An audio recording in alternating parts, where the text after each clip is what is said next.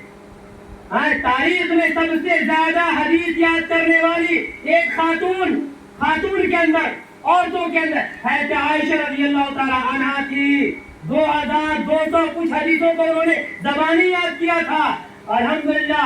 اور ان کے علاوہ کئی خواتین اسلام ہیں جنہوں نے علم کے میدان میں اپنا سکہ جمایا. بہت ساری خواتین تھی جو فقہ کی ماہر تھی. حضرت عائشہ رضی اللہ تعالیٰ عنہ سے بڑے بڑے مرد صحابی آ کر علم حاصل کرتے تھے. فقہ کے میدان میں، تفسیر کے میدان میں، علم قرآن کے میدان میں بڑی ماہرہ تھی. کون یہ؟